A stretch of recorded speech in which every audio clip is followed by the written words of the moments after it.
Welcome everyone to the Daily Slab for Thursday, February 9th, 2023. I'm Nate, and I'm here with your Sports Card Rundown.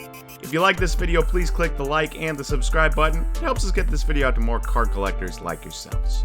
Alright, first up today, the big news. And of course, it happened 2 days ago, but I recorded before it happened.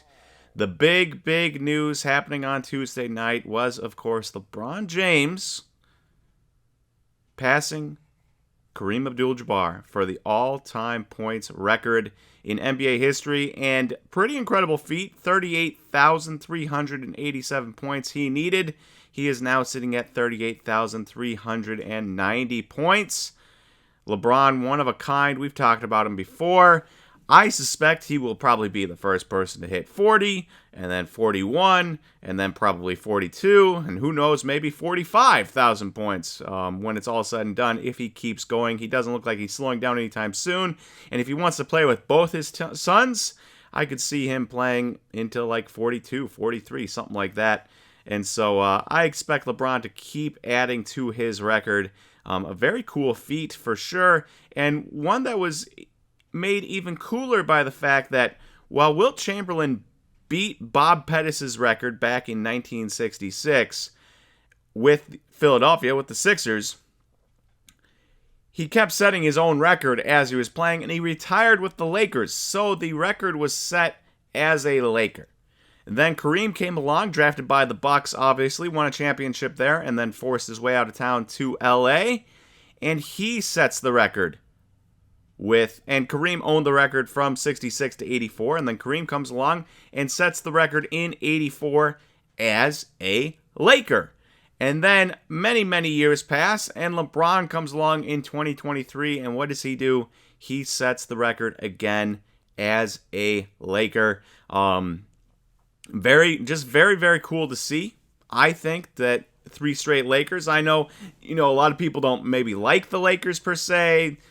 They've had stars all their lives, and you get a team like the Bucks, for me, where it's like you steal Kareem, and then we waited 40 years to have Giannis, and you've had Wilt, and then you've had Kareem, and you've had Magic Johnson, and Kobe Bryant, and Shaq, and now LeBron.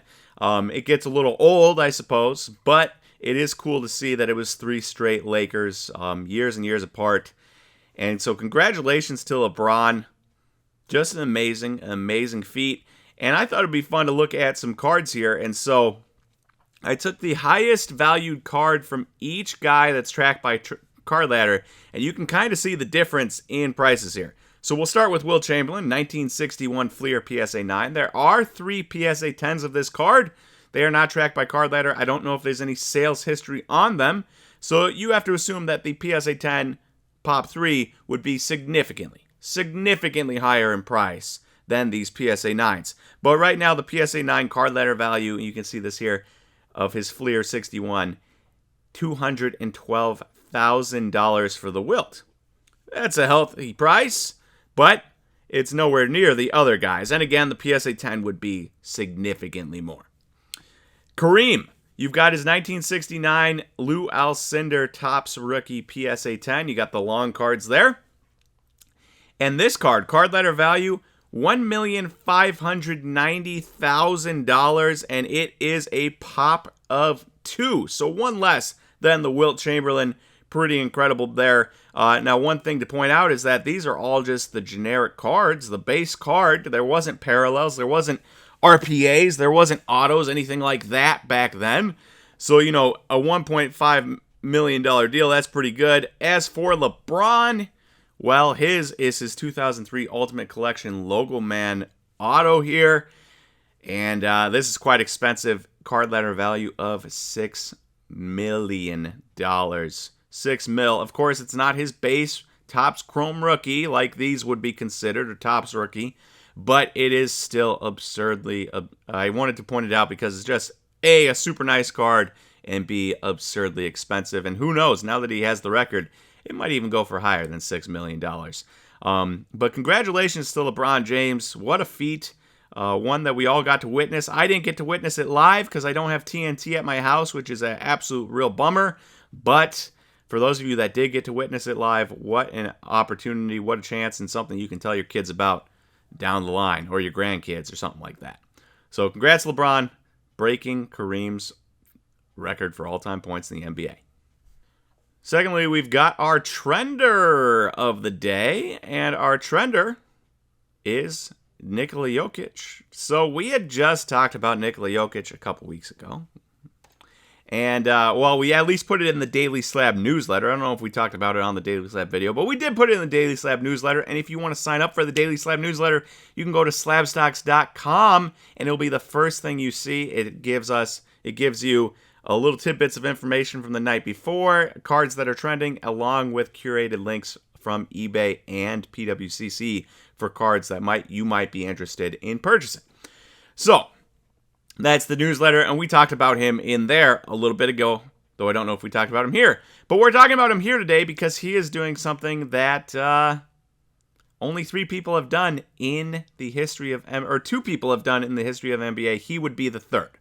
And we are, of course, talking about him averaging 24 points a game, 11 rebounds, 10 assists. What is that? That is an average of a triple-double over the course of a season. That has only been done by, most recently, Russell Westbrook, famously done by Russell Westbrook, and then Oscar Robertson well before him. And the fact that those are both guards, and now this is a center doing it, makes it even more special. And I think it's even more special because he's about to average a triple-double, only done 3 times. He's about to likely get his 3rd straight MVP, which impossible to do from what I understood. Nobody ever gets 3 straight MVPs, and yet here he is about to do it. And they're the best team in the West, healthy team finally, and if they could win a championship, all of a sudden you have a champion, 3-time MVP, and he's averaged a triple-double. Nikola Jokic will go down as one of the best players in NBA history. Not even just one of the best centers in NBA history. And his card prices, well, there was an orange, Prism Orange from 2015, PSA 10, number 65 PSA 10, that just sold the other day for an all-time high of $11,800. And you can see why. When you're averaging a triple-double and you're on pace for your 3rd MVP and it hasn't sold in a couple of years, yeah, you're going to get an all-time high, and he just set an all-time high for this card, and who knows if he does win that championship, if he does win this 3rd MVP, if he does, in fact, stay consistent and average a triple-double over the course of a season, this $11,000 price tag might end up being cheap in the long run, and so I'm curious to see what he does the rest of the year. I'm hoping that he does well. If they're playing the Bucks, I don't want him to win a championship. If they're playing anything else, or anyone else, I wouldn't mind the Nuggets winning a championship. All right, lastly, what's happening? Burbank Card Show starts today, though I will not be there on the show floor until tomorrow. But if you are around the Burbank Card Show and you see me, please say hi. Introduce yourself or reintroduce yourself if you've introduced yourself before at other shows. I would love to talk, would love to chat, and would love to hang out at the card show. So if you're going to be there this weekend, come say hi. All right, thank you everyone for watching today's Daily Slab, and I will talk to you guys on Friday for the next Daily Slab. See you, everyone.